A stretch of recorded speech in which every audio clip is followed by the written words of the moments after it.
What is up, guys? And today we are going to be doing something a little bit different on the channel.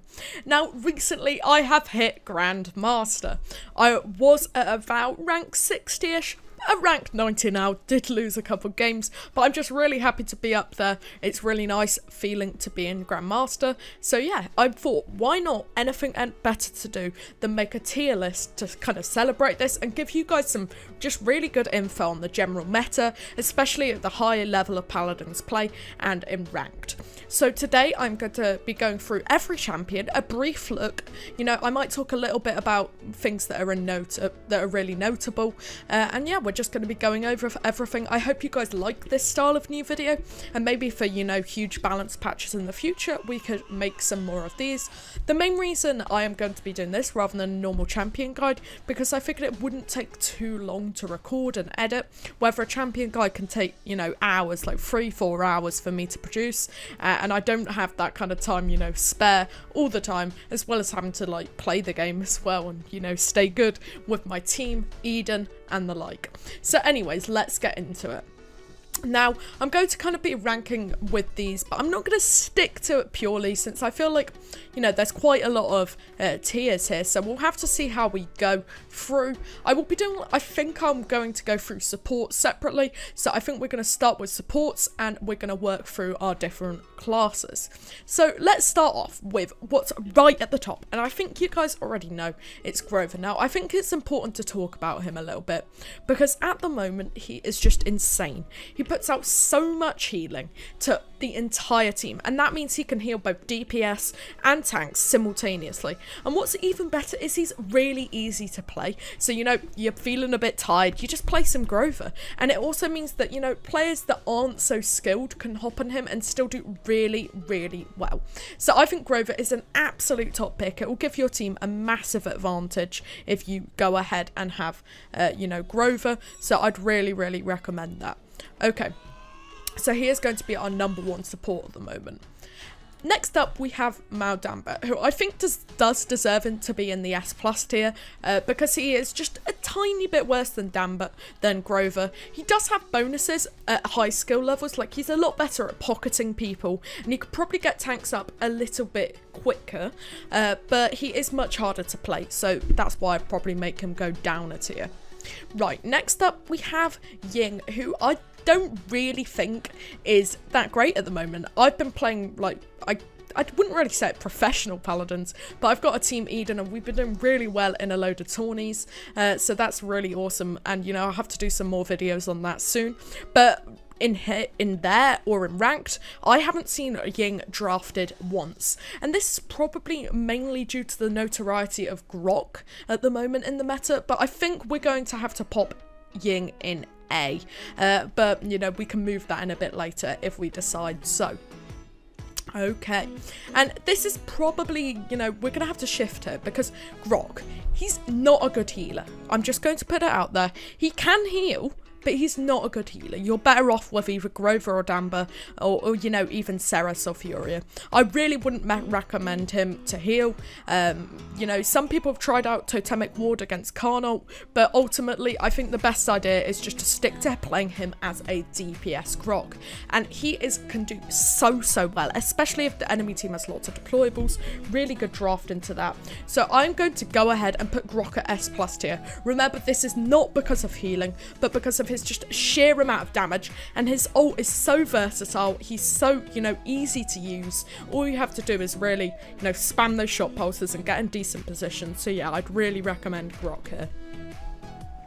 Okay, next up we have Pip, and I think Pip is an interesting one because you don't see him picked all too much in ranked, at least, especially at the high levels. However, in, you know, your actual 5v5 games where both teams are in a call communicating, he's a really damn solid pick. I feel he's a bit of a hidden, you know, gem, really. Not for healing again. He can be paired well with Genos, I guess, to make some decent healing, but I think his main advantage is, again, playing DPS. He's not quite as good as Grok, or at least he plays differently, with his ult being really powerful for point fights, and I'm doing a decent amount of splash damage. However, I think I'm going to pop him in S+ at the moment, or S-, sorry. Okay, So next up, guys, we have ourselves Furia. Now, Furia is pretty damn good at the moment. She's not like overpowered like she used to be, and I would say, unfortunately, the only real usable talent for her is Solar Blessing. However, I would definitely, from a healing standpoint, put her an S- along with Pip, because she could just really defend against those flanks. She can lock down. If you know, get decent at her, you can easily use your beam to both defend and take out most flanks.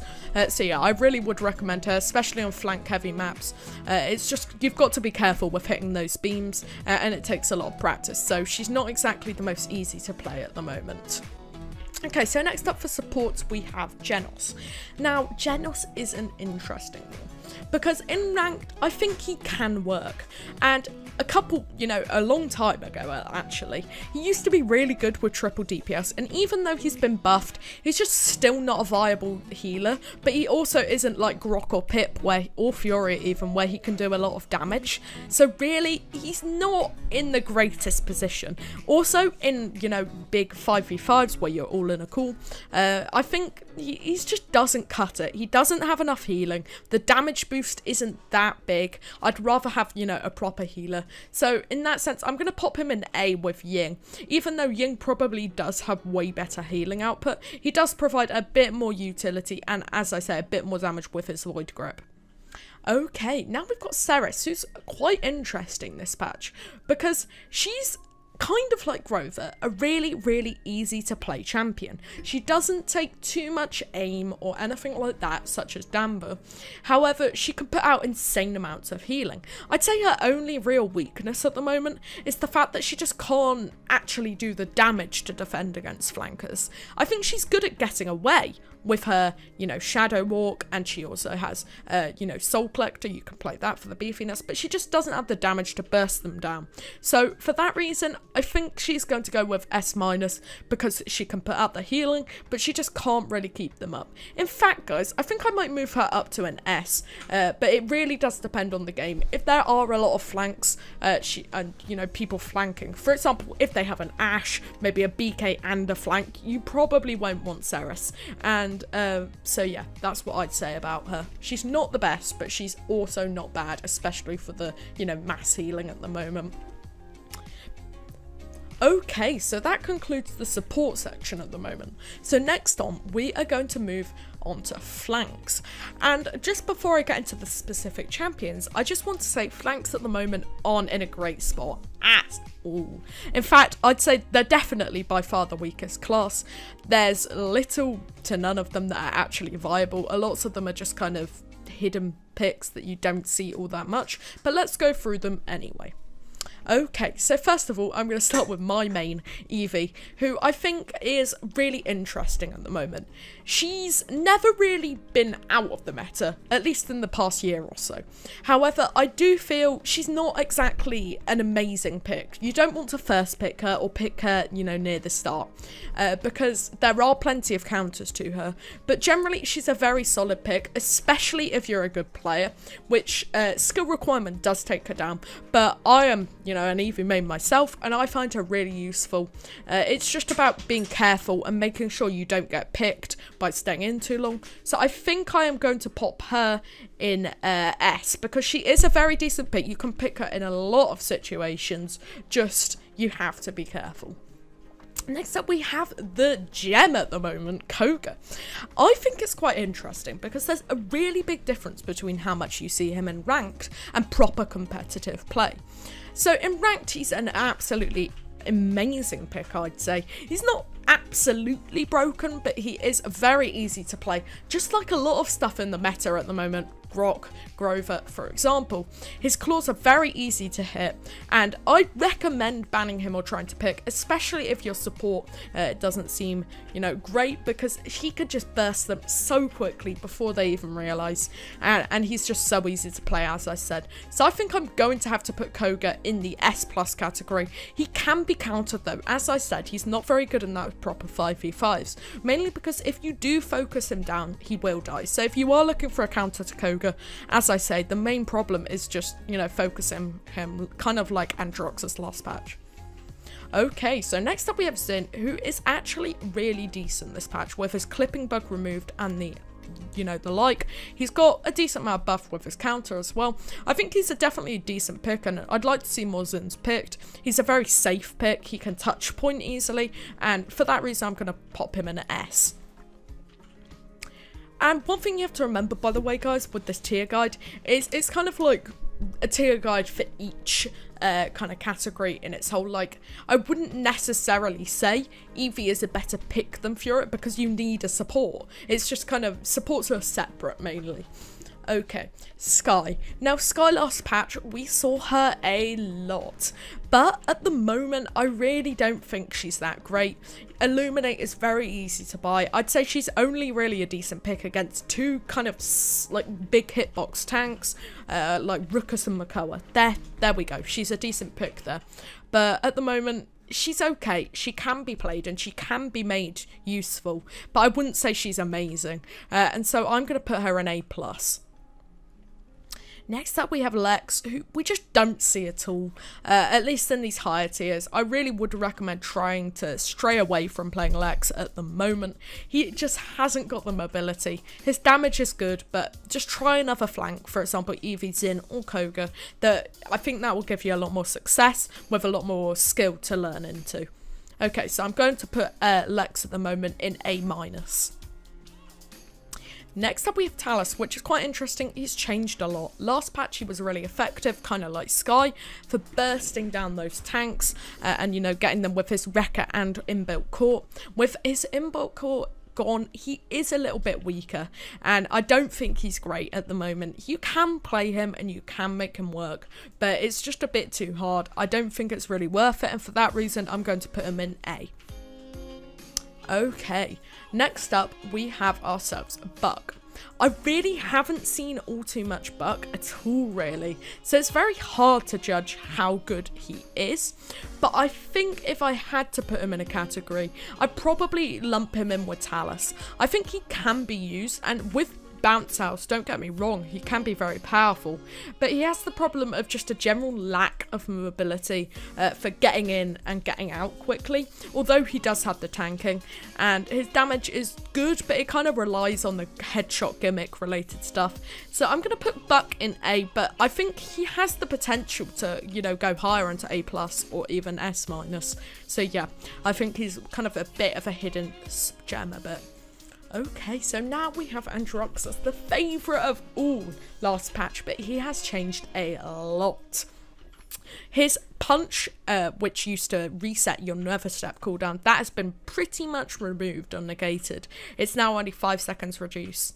So he really isn't easy to play now. He's back to where he was. He can work, but you just have to be really skilled, and I really wouldn't recommend him unless you were a good android before he became really popular, because the problem is that you'll play him the same with the punch when really you need to be using the reversal and other methods. I really haven't seen him work at all, not at all in proper competitive play, and in ranked I've mainly seen him maybe once, twice. Most of the time he's not great, so I'm gonna lump him in with Skye A+, just because of his high, skill. He can be made to work, but he's just not great.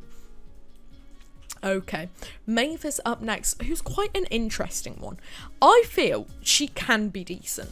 Now, her problem for me is she can't get in and out like Eevee, and she has a little bit less damage, but I feel she can be made useful, especially if they've got 2 shield tanks with her Street Justice, which I would unfortunately say is the best talent still, at least for fighting double tank setups. She can be okay. I've actually played her a couple of times in competitive, but she's kind of one of those picks that it's undesirable, but if you're forced into it and there's no other options, you can play Maeve. So I'm going to put her in A+ with Skye, even though she's probably a bit worse, verging on A to A+. Either way, let's put her there. Okay, so that seems to me like we only have our friend Moji. Now, it's just really unfortunate because Moji just doesn't cut it in the meta. Main problem, hitbox is way too large. Please just high res I know they're working on some kind of healer for her, so you know what, I'm not really going to talk about her too much, but I don't understand why a character can be this bad for this long. I don't even think she's worthy of being with Lex, and for that reason I'm popping her in B.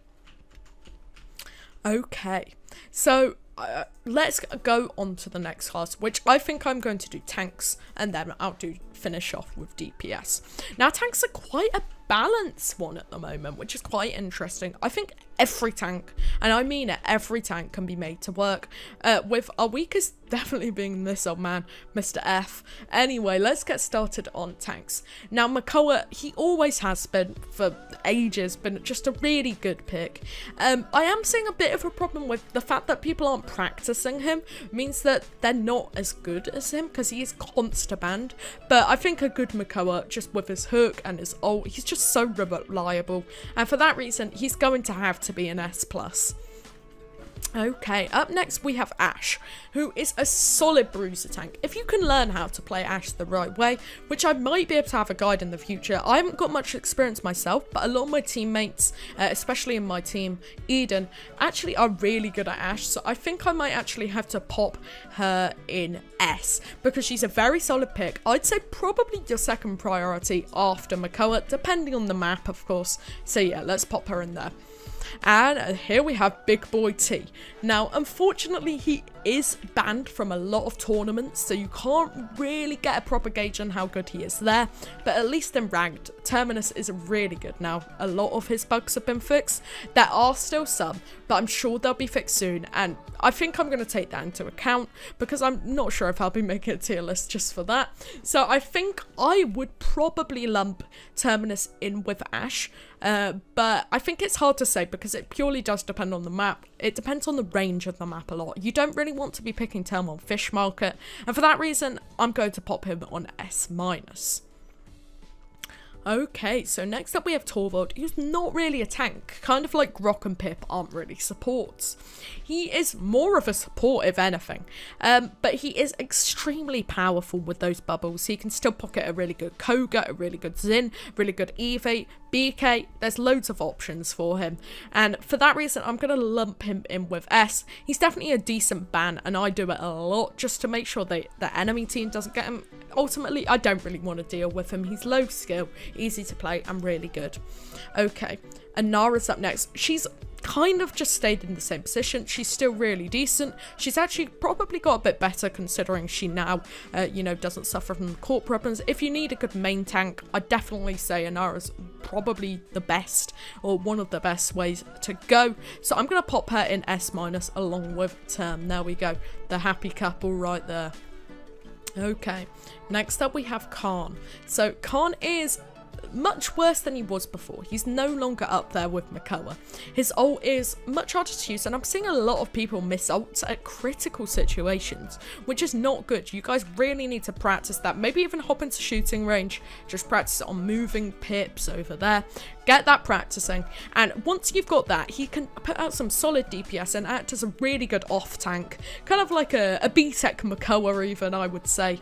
So I am going to go ahead and pop him in S-. He is probably there with Inara, but Inara's obviously fulfills a different role. Okay. So Ruckus. Now Ruckus is actually a top pick. He's not like absolutely ban-worthy at all, or you know, first pick, but he's a decent tank if you already have a strong off main tank like a Nara or Term. He's really good for just, you know, putting that extra damage out, and I see him a lot picked in highly competitive play. Not so much in ranked, but I think depending on the, you know, kind of balance and the map, I would probably put him in A+, but I think a lot of other teams really make Ruckus work, and, you know, I'm not going to be talking about that specifically. This is more for ranked, but yeah, he's really good in there, so I'm going to put him in A+.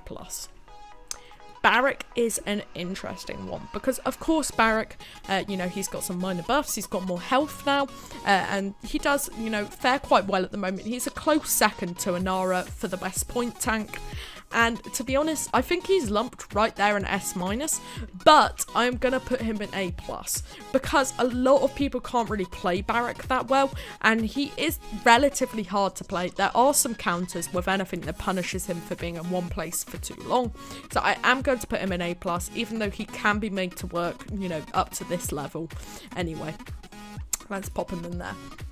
Okay, so we have Fernando. Now, it's just sad. Guys, we need our old Scorch back. I'm not personally a Fernando player at all. One of my lowest level champs.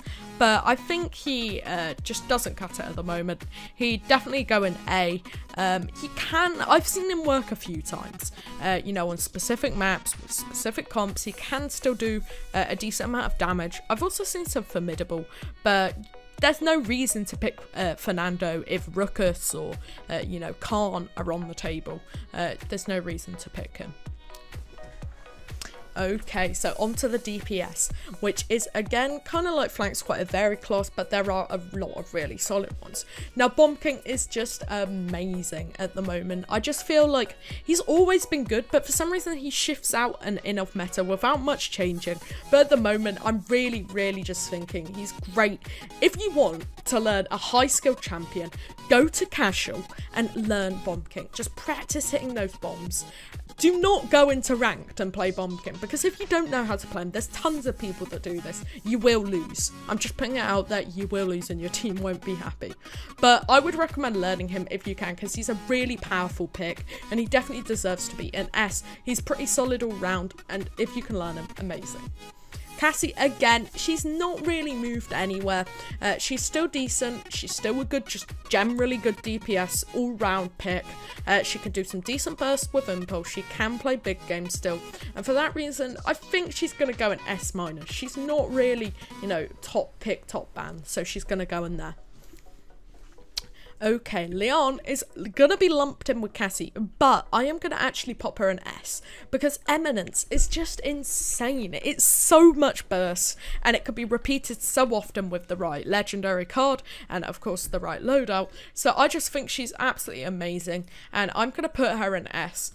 She's picked and banned most games. Not many people like dealing with her. She can out-snipe a lot of things, and, you know, she can challenge a lot. So I'm going to put her up there with BK in S. Next up we have Drogos, who, you know, with a lot of nerfs, he has dipped. He is no longer the pick he was. He can be made to work with, you know, Wormjets, which is actually pretty decent, or Fusillade at the moment, but he is in no way the best. And I think I'd have to probably put him in A+. He's not on the level of Cassie. You can say what you want, and there are some really good Drogoses, but it's just not worth picking him over something else. Next up we have Canessa, who I think is a better sniper than Strix, especially when, you know, they've got a lot of tanks. She's a better sniper at sniping people that aren't snipers, if that makes sense. I think Strix beats Nessa most of the time in a 1v1. However, Nessa's better because she has her reposition. She can just get in and out of there, and she's really good. But again, she's one of those ones you do need to practice. I think she can be made really good, and I would put her in S-, but due to map constraints and just general the hardness of her to, you know, learn, I'm going to put her in A+ at the moment. Strix is, I would say, a little bit worse than Canessa, especially just without his flair. He can be made to work still, like every champion, but I'm going to pop him in A. Next up we have Shah. Now Shah is okay. He is not bad. He can be made to work. He's a good alternative to Cassie or any other sniper really. But he's not amazing. He's not in any way a top pick. And he does get countered by a lot of stuff like Cassie. Right there with her ult could just totally negate his. So I'm going to pop him in there with Nessa, the ever-growing A+ category. Okay. Next up, let's go for Dredge. Now, Dredge, I'm just going to say now, I really don't like Dredge. I don't think many people do like him. But in terms of actual performance, I don't think he's very good. A lot of people are stuck in this thought that he's actually really good at the moment, but he's in no way a rush to pick. He gets countered, in my eyes, a lot by stuff like Rover with such high healing, and the long range meta with Leon, Cassie, you know, snipers. He's not viable. He's okay. He can work. I think he is viable. I take that back in some situations, but he's not a solid pick. I think he's going in there with Drogos. You could probably get away with Drogos or Dredge, but they're not top picks by any means.